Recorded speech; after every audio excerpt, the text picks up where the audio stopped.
Amados, palavra do Senhor, em 2 Crônicas, capítulo 21, verso 5, diz assim: da idade de 32 anos era Jeorão, quando começou a reinar, e reinou 8 anos em Jerusalém. Verso 19: e sucedeu que depois de muito tempo, ao fim de 2 anos, saíram-lhe as entranhas por causa da doença, e morreu daquela grave enfermidade, e o seu povo não lhe honrou, não queimou aroma como queimara seus pais.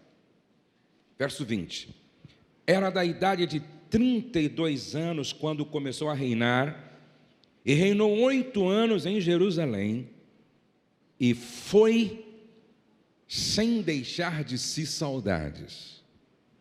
E sepultaram-no na cidade de Davi, porém não nos sepulcros dos reis. Guarde isso. Jeorão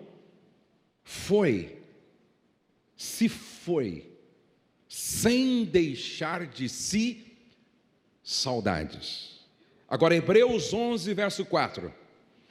Pela fé, Abel ofereceu a Deus maior sacrifício do que Caim, pelo que alcançou o testemunho de que era justo, dando Deus testemunho dos seus dons, e por ela, depois de morto, ainda fala. Olha a diferença de Jeorão em relação a Abel. Um morre, e o seu nome é riscado da memória do seu povo. O outro morre, mas a Bíblia diz que mesmo depois de morto, ainda influencia, ainda ensina, ainda prega, ainda fala. Segunda carta de Paulo a Timóteo, capítulo 4, a partir do verso 6.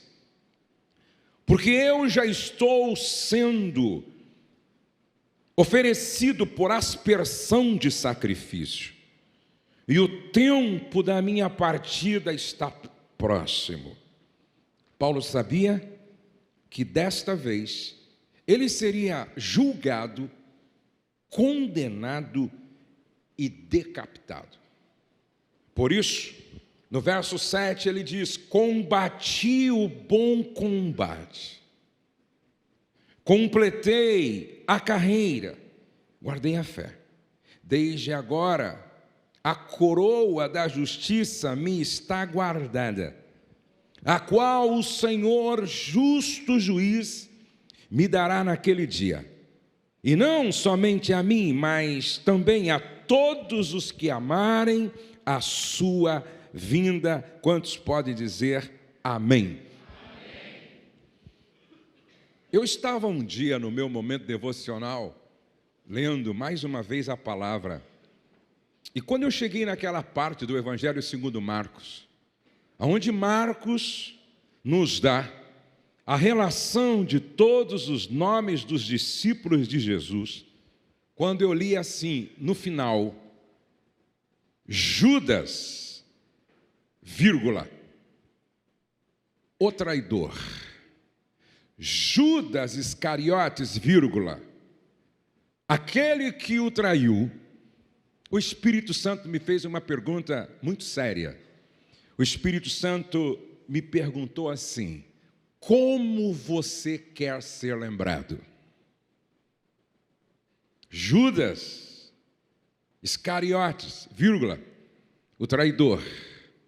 Aí o Espírito Santo me pergunta: como você quer ser lembrado? Não basta deixar uma herança, nós precisamos deixar um legado. Herança é o que eu deixo para os meus filhos. Legado é o que eu deixo nos meus filhos. Herança mal administrada acaba. Legado, não. Legado é aquilo que ficará, que não pode ser destruído depois que eu for. E todos nós estamos indo. Até porque a morte é uma fila. E cada um tem o seu número. E a fila está andando. E é a única fila que ninguém se estressa quando o outro passa na frente, não é verdade? Inclusive o meu lugar está disponível. Como você quer ser lembrado? Se você morresse hoje, qual seria a frase que te definiria no seu epitáfio? Qual é a frase que a sua família colocaria? Qual é a frase que os seus amigos colocariam? E qual é a frase que Deus colocaria no seu túmulo que te definiria? Qual é a frase?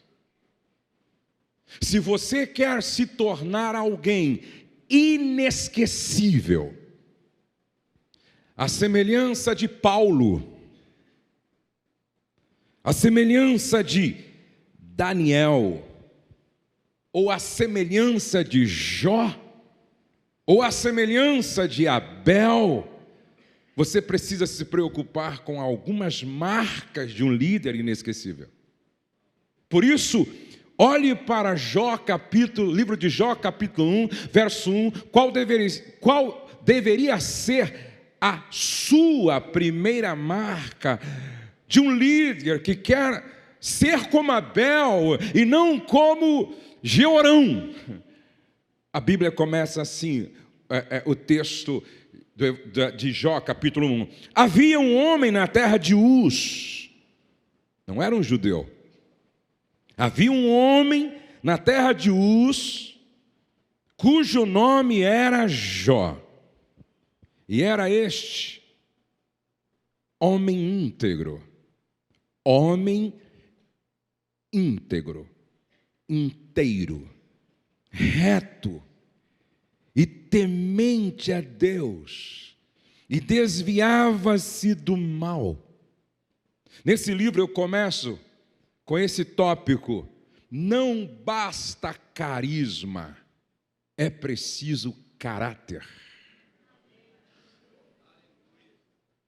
É um perigo quando o seu caráter não sustenta o peso do seu talento. Se você tiver um caráter vulnerável, incapaz de sustentar o peso do seu talento, lamento lhe dizer que você será mais um Sansão, que começa bem, mas termina tragicamente mal. Gente, a ordem tem que ser essa do livro de Jó: ser, fazer e ter. Vamos repetir? Ser, fazer e ter. Se não, preste atenção que a Bíblia começa nesse texto dizendo: era este homem íntegro. Primeiro, Jó era. Depois, no verso de número 3, e o seu gado era de 7.000 ovelhas, 3.000 camelos, 500 juntas de bois e 500 jumentas. Eram também muitíssimos os servos a seu serviço, de maneira que este homem era maior que todos os do Oriente. Ou seja, ele era o mais rico do seu tempo na sua terra, o mais rico. Ele tinha. O problema é que ter sem ser é um ter maligno. Ter sem ser é um ter diabólico. Ter sem ser é um ter, através de tudo isso que nós estamos vendo no Brasil.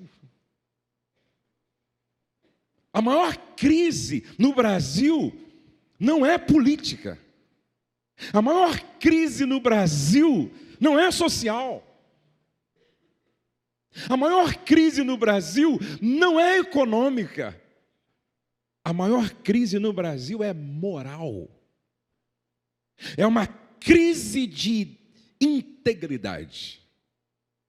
Aí um instituto sério de pesquisa fez uma pesquisa para saber quais eram as 3 classes mais desacreditadas na nação. Primeira, ganhou os políticos. A primeira classe mais desacreditada. A segunda, a polícia. Pasmem, a terceira, os pastores.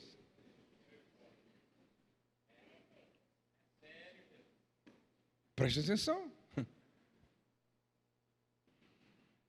Havia um homem na terra de Uz, cujo nome era Jó, era este homem íntegro. Aí, no capítulo 1, verso 7, então o Senhor disse a Satanás: de onde vens?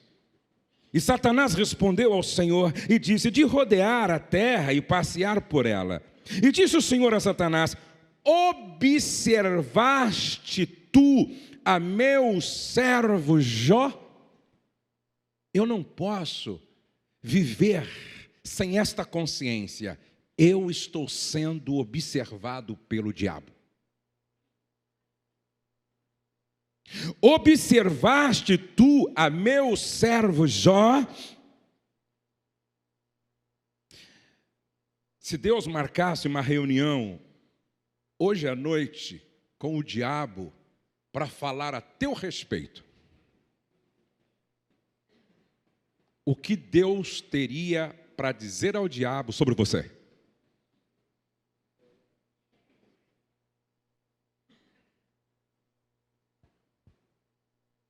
Reputação é o que os outros pensam que eu sou. E se você tiver um bom verniz religioso, se você souber um pouco sobre coreografia de culto, se você souber um pouco sobre manipular através de uma boa oratória, sua reputação fica muito interessante. Reputação é o que vocês pensam que eu sou ao me ver falando na televisão sobre família, no YouTube sobre casamento, aqui sobre liderança. Isso é reputação. Caráter é o que o diabo sabe que eu sou.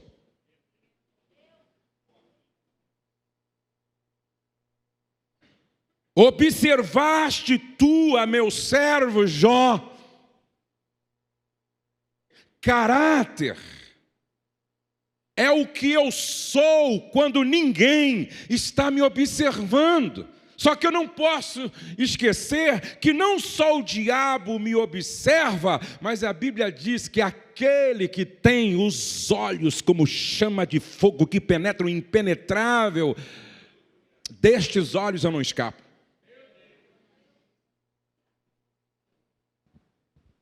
Observaste tu a meu servo Jó, porque ninguém há na terra semelhante a ele, homem íntegro, homem reto, homem temente a Deus, homem que se desvia do mal, homem íntegro, homem reto, homem que se desvia do mal. Agora eu lamento dizer para vocês que esta crise de integridade não é uma crise que está apenas para o lado de fora dos portões da igreja, ela está dentro dos portões da igreja.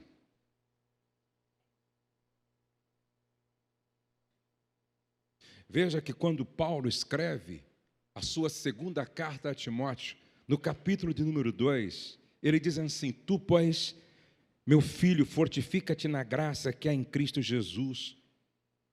E o que de mim, entre muitas testemunhas, ouviste, confia a homens fiéis, que sejam idôneos para também ensinarem os outros. Sofre, pois, comigo as aflições como bom soldado de Cristo. Ou seja, não basta você ser um soldado, você precisa ser um bom soldado. No verso 4 ele diz: ninguém que milita se embaraça com os negócios desta vida, a fim de agradar aquele que o alistou para a guerra. Quando eu leio essa epístola pastoral, eu percebo que Paulo estava talvez sem ter consciência clara, ele estava dizendo para Timóteo: não basta começar bem, você precisa terminar bem. Timóteo, olha para mim, veja como eu comecei e veja como eu estou terminando. Combati o bom combate, completei a carreira e não me vendi, e não me perdi, e não negociei valores, não negociei princípios, não negociei minha moral. Timóteo,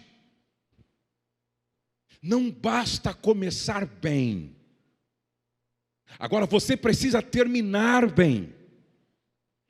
E para você terminar bem, seja um bom soldado focado. Qual é o seu chamado? Para que você foi chamado?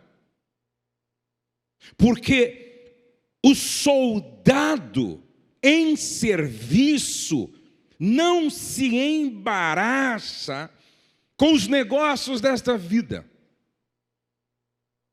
A melhor maneira de você definir foco é saber dizer não sempre que necessário. A melhor maneira de você definir foco é saber dizer não a tudo aquilo que pode te embaraçar. O soldado em serviço não se embaraça com os negócios desta vida. Ele está focado no seu chamado, na sua missão. Ele sabe dizer não, mas vai te dar lucro, mas vai me desviar do propósito, vai me desfocar. Então, não! Ele continua. Você quer terminar bem? Verso de número 6. O lavrador que trabalha. O lavrador que trabalha. O lavrador que trabalha. Ministério, fica claro, é uma chamada para o sofrimento. Sofre, pois, comigo as aflições como um bom soldado de Cristo. Ministério não é um chamado para Disneylândia eclesiástica. Ministério não é uma chamada para se enriquecer usando de forma indevida um dinheiro que não é seu. Ministério é uma chamada para o sacrifício. Sofre, pois, comigo as aflições como um bom soldado de Cristo. Me lembro que o meu filho, quando era bem pequeno, Douglas, e eu todo empolgado, eu perguntei para ele: o que você quer ser quando crescer? E ele pequeno disse assim: pastor. Eu disse: glória a Deus, desde pequeno chamado. Aí eu perguntei para ele: por quê? Ele disse: para dormir no hotel, andar de avião, almoçar em restaurante e a igreja pagar. Eu disse: está repreendido em nome de Jesus. Se esta for a sua motivação, é maligna. Se esta for a sua motivação, é diabólica. Preste atenção, foco, soldado. No verso de número 6, o lavrador que trabalha. É inadmissível um pastor dormir todos os dias até às 11 horas da manhã. É inadmissível gente preguiçosa no ministério. O lavrador que trabalha deve ser o primeiro a gozar dos frutos. O que Paulo está dizendo é que se você trabalha, você pode sentar à mesa e usufruir do melhor que está na mesa. Mas a Bíblia diz que quem não trabalha não é digno de sentar à mesa. Trabalho. Quem nada faz, nada vale. A única razão que justifica a sua presença no ministério é o seu serviço. E quem não vive para servir, não entendeu por que está vivo.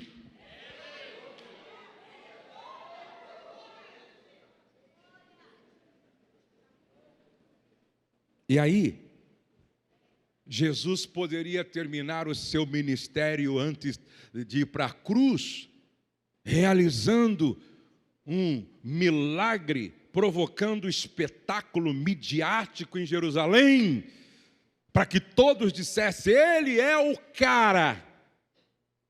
Em vez disso, ele se recolhe com os seus discípulos no lugar da última ceia, e ele pega uma bacia, e ele pega uma toalha,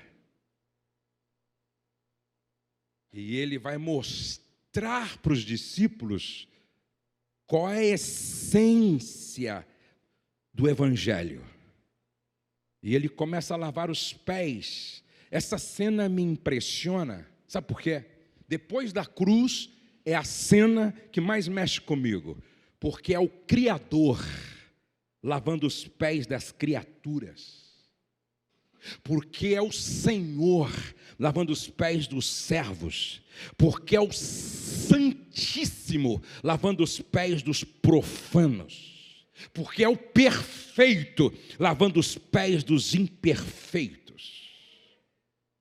Não foi difícil lavar o pé de Pedro, nem de João, e nem de Filipe. Difícil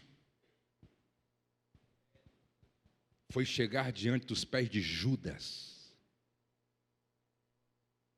e saber que Judas era o traidor.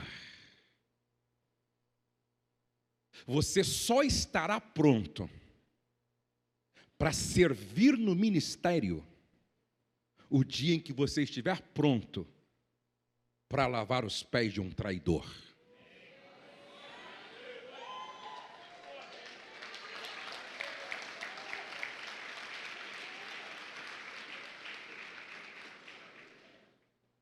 O lavrador que trabalha. O lavrador que trabalha. O lavrador que trabalha deve ser o primeiro a gozar dos frutos. Só que Paulo continua. Ele usa agora uma outra figura. E ele diz no verso 15, procura apresentar-te a Deus. Antes ele fala do atleta. Ele diz que o atleta não pode ser coroado. Antes, no verso 5, ele diz que o atleta não é coroado se não correr se não militar legitimamente. Se o soldado tem a ver com foco, se o lavrador tem a ver com trabalho, e o resultado, o atleta tem a ver com disciplina. Você nunca vai encontrar um atleta que alcançou o primeiro lugar no pódio sem que antes ele tenha sofrido a dor da disciplina. Preste atenção. Quem não aceita a dor da disciplina, amanhã chorará com a dor do remorso. Disciplina. Muitas pessoas querem chegar aonde alguns chegaram, mas não estão dispostos a pagar o preço que estes pagaram. Não há coroação sem disciplina, e aqui Paulo não fala só sobre disciplina, Paulo fala também sobre integridade, que é correr obedecendo às regras. Ele tinha em mente os jogos nas Olimpíadas na Grécia. Ele tinha em mente não só a disciplina do atleta, mas a integridade na disputa. E ele continua no verso 15, usando agora uma outra figura: procura apresentar-te a Deus aprovado. E ele não está dizendo, procura apresentar-te ao ministério, procura apresentar-te ao presbitério, procura apresentar-te à comissão que avalia e aprova. Ele diz, procura apresentar-te a Deus. Ou seja, Timóteo, antes de servir o rebanho, seja aprovado por Deus, como obreiro que não tem de que se envergonhar. Um dia Samuel reuniu o povo, se apresentou e disse, de quem eu peguei dinheiro? De quem eu aceitei o suborno? Com quem eu agi faltando com integridade? Amados, eu acho isso maravilhoso. Quem pode me acusar de alguma coisa? Qual a mulher que pode se levantar e dizer que eu não a tratei com dignidade e respeito? Qual é o homem que pode se levantar para apontar no meu caráter falta de integridade? Procura apresentar-te a Deus aprovado, porque se Deus te aprovar, consequentemente o povo te aprovará.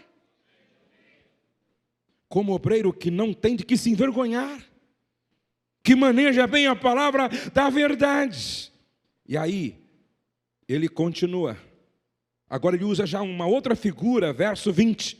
Ora, numa grande casa não há somente vasos de ouro, de prata, mas também de pau e de barro, uns para honra, outros, porém, para desonra.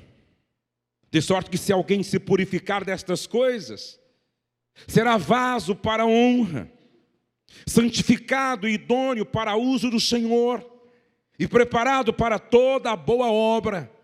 Foge também das paixões da mocidade, segue a justiça, a fé, o amor e a paz com os que, com um coração puro, invocam o Senhor. Paulo está deixando claro para todos nós que a longevidade do nosso ministério depende da profundidade do nosso caráter. Eu vou repetir, a longevidade do nosso ministério depende da profundidade do nosso caráter. Pensamentos, sentimentos, ações, hábitos, caráter, destino. A nossa vida é o resultado das nossas escolhas e o nosso caráter também. Paulo está dizendo: tem soldados e bons soldados. Escolha ser um bom soldado. Tem lavrador que não trabalha e tem lavrador que trabalha. Escolha ser um lavrador que trabalha. Tem obreiro reprovado e tem obreiro aprovado. Escolha ser um obreiro aprovado. E quando ele chega nos vasos, ele diz: tem vaso de ouro, tem vaso de prata, tem vaso de pau, tem vaso de barro. A escolha é sua. O que você quer ser na casa de Deus? O que você quer ser no ministério? A escolha é sua. Tem vaso de ouro, tem vaso de prata, tem vaso de pau, tem vaso de barro. Alguns destes é para honra, alguns destes é para desonra. Para que serviam os vasos de ouro, de prata? Chegava uma visita nobre. Me lembro que um dia eu recebi em casa pastor Eibe Uber. Gente assim, a gente coloca vaso de ouro, vaso de prata, não é? Uma vez eu recebi o pastor Silas Malafaia na minha casa. Gente assim, você tem que colocar vaso de ouro. Eram vasilhas usadas para momentos nobres da casa. Agora, para que servia o vaso de barro ou de madeira? Ou para colocar o lixo, ou para servir de vaso sanitário, ou de pinico. A minha pergunta para você hoje é: que tipo de vasilha você é na casa de Deus?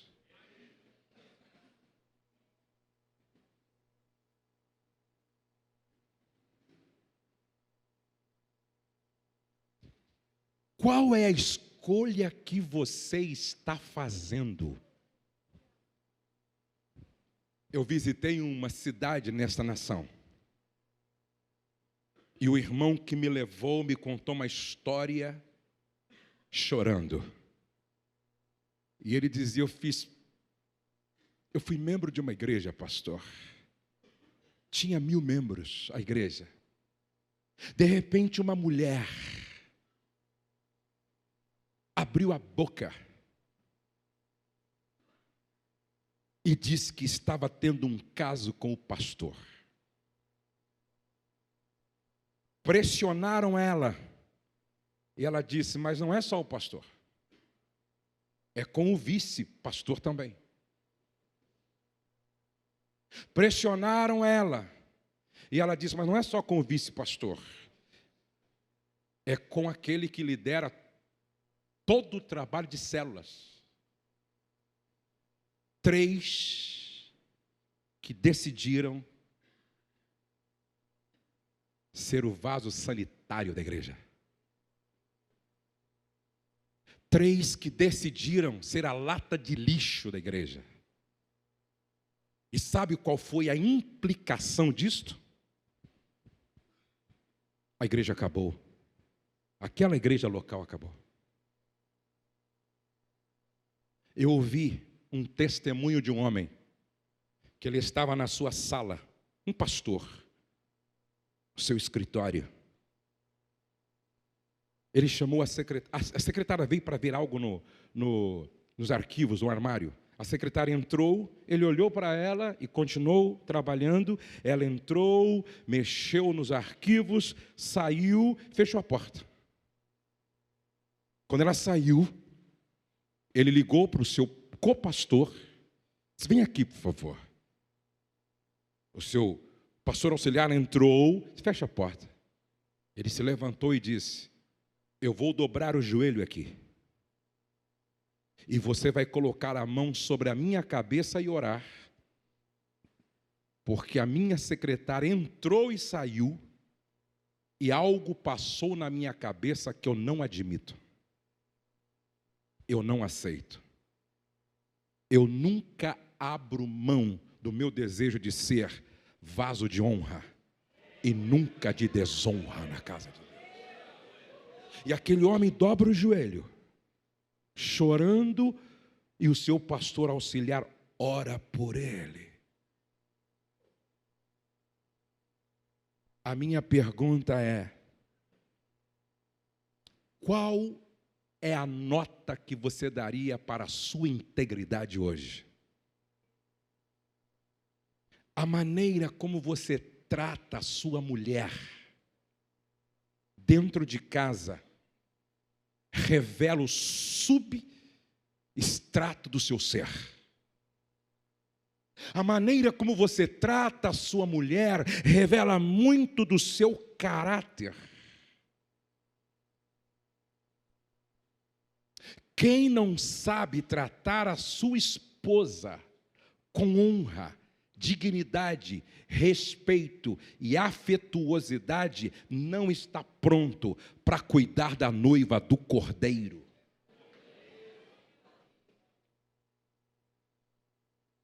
A maneira como você trata os teus filhos revela muito do teu caráter. Se os meus filhos não podem dizer: pai, eu vejo Deus em você, algo está errado em mim.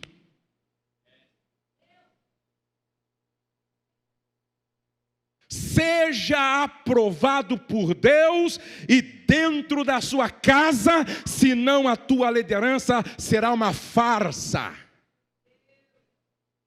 Senão aos olhos do diabo, você será uma piada constante. A minha pergunta para você é: se dependesse da tua esposa assinar, você seria pastor? Se dependesse dos teus filhos assinarem, você seria pastor? Se dependesse da tua sogra assinar, você seria pastor?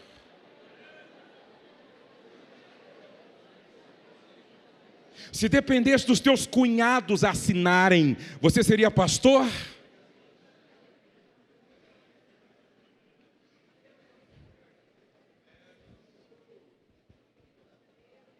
O que a sua família está falando a teu respeito?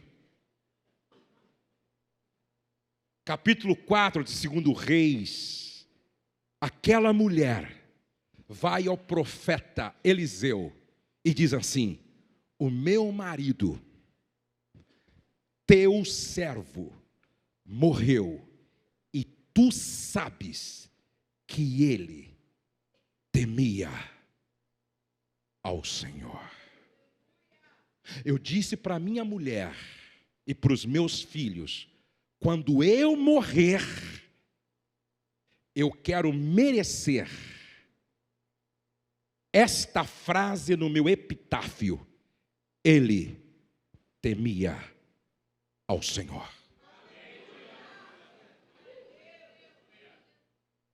A maneira como você lida com o dinheiro, seja o teu dinheiro, ou seja o dinheiro da igreja, revela muito do seu caráter. Um dia eu cheguei num restaurante e eu fiquei triste com uma cena que eu vi. Alguns pastores disseram: pode pedir, come, bebe, pode pedir aí, pode pedir, a igreja vai pagar mesmo. Um dia eu vi meu pai como pastor, recolhendo prego usado numa construção, recolhendo a areia que estava se desperdiçando, Eu disse: pai, é um pouquinho de areia, são alguns pregos amassados. Ele disse: não, filho, aqui está o dízimo de viúvas, aqui está o dízimo de assalariados, aqui está a oferta de gente que deixou às vezes de comer carne uma semana para ofertar. Meu filho, esse dinheiro tem que queimar na mão de um pastor. A maneira como eu lido com o dinheiro da igreja, com o meu dinheiro ou com o dinheiro do outro, revela muito do meu ser, dos meus valores, do meu caráter, da minha integridade.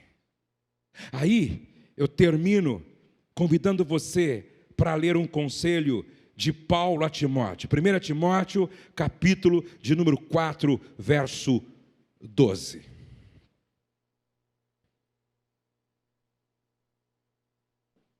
Ninguém despreze a tua mocidade. Para quem não sabe, Timóteo,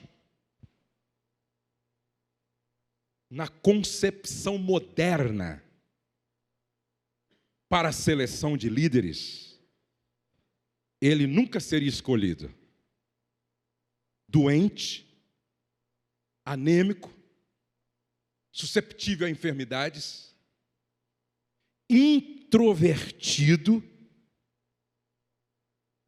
sem nenhum carisma, e na concepção dos bispos daquela época, muito novo. Para ser bispo tinha que ter no mínimo 50 anos. Timóteo não tinha mais do que 30 anos, não tinha, era muito novo. E aí ele está preocupado. Como ser pastor na igreja de Éfeso? Como substituir o maior bandeirante do evangelho, Paulo, sendo tão jovem? E aí ele diz: ninguém despreze você porque você é jovem. Ninguém. Seu exemplo. Essa história, irmão, não olha para mim não, olha para Jesus. Não olha para mim não, olha para Jesus. Isso é conversa para boi dormir. Não olha para mim não, olha para Jesus. Paulo diz assim: você aceitou ser chamado?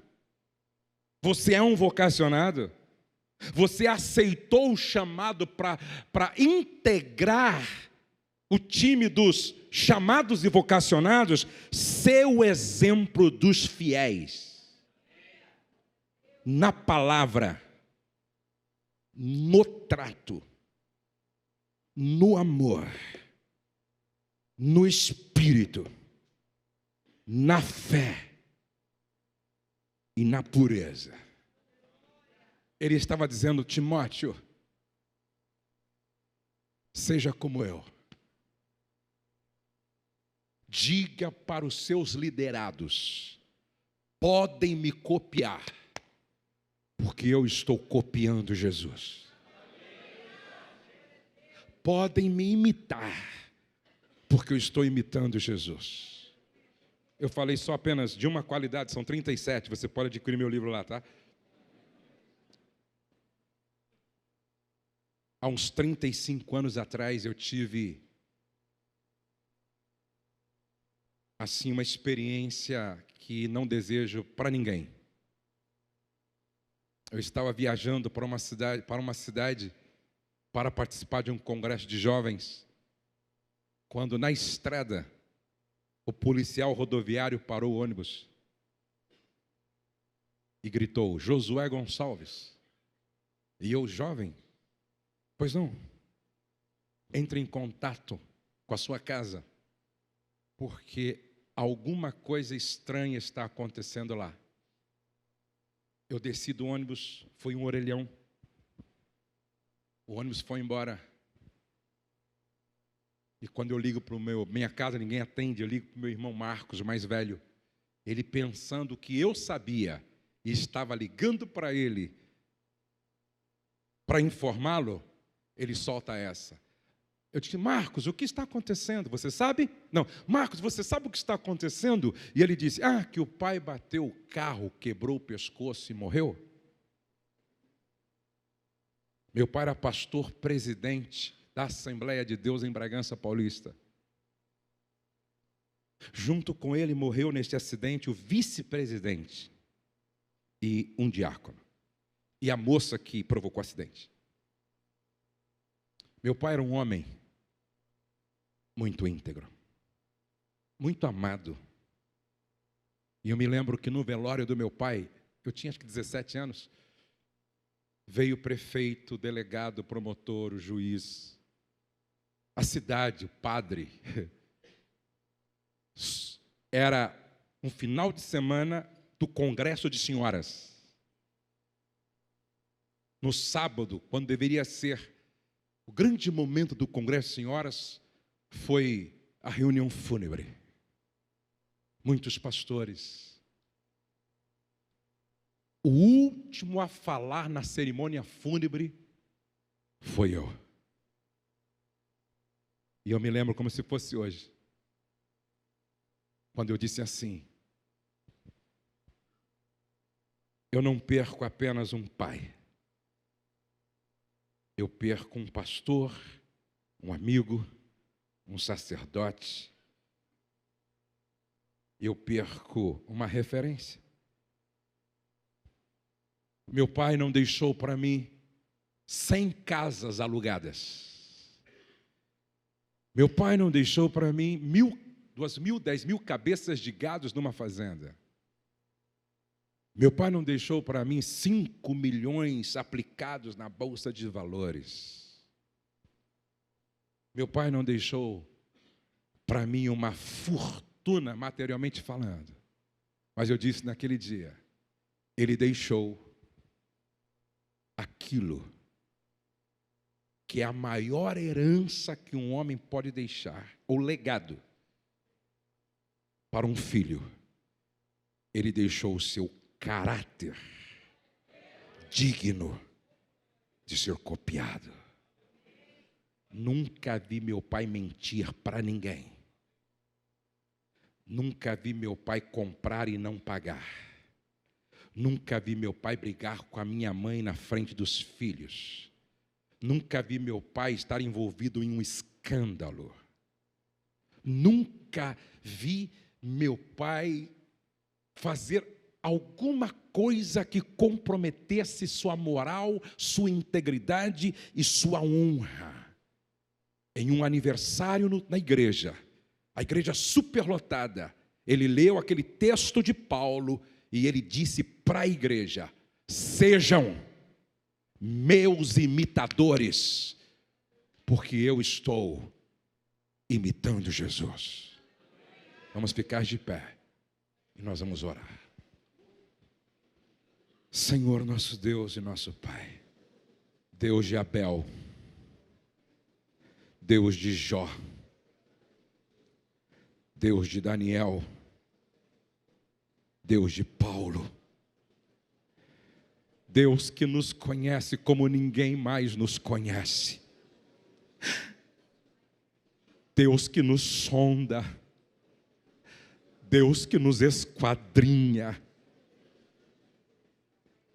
Deus que nos segue com o seu olhar. Como nós precisamos melhorar, Senhor. Nós não queremos ser terra da terra, nós queremos ser sal desta terra. Nós não queremos ser mundo do mundo, nós queremos ser luz deste mundo. Ajuda-nos a reproduzir o caráter de Jesus. Que dentro de casa a família olhe para nós e diga: eu vejo Jesus em você. Eu vejo Deus em você.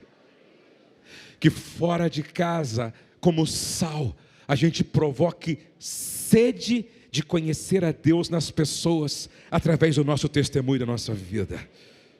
Pai, durante esses dias, revela onde é que está a falha no nosso caráter. E nós queremos nos arrepender e nos expor diante da luz da Tua palavra. Transforma-nos nesses dias, liberta-nos nesses dias, corrige-nos nesses dias, sara-nos nesses dias, lava-nos nestes dias. Deramanagadaidu e ouvacei, levadaidu e conderabadagashu e candenas. Joga luz nas áreas escuras do nosso ser, traz à tona diante da luz da Tua palavra. Nós queremos sair daqui transformados, lapidados, corrigidos, marcados pela Tua glória, pela glória da Tua palavra, pelo poder do Teu Espírito, pelo poder do sangue do Cordeiro. Nós não queremos sair daqui como aqui chegamos. Nós estamos nos submetendo à autoridade da Tua palavra e diante da glória da Tua santidade, porque nós queremos sair daqui um pouco melhor. No nome de Jesus. Amém.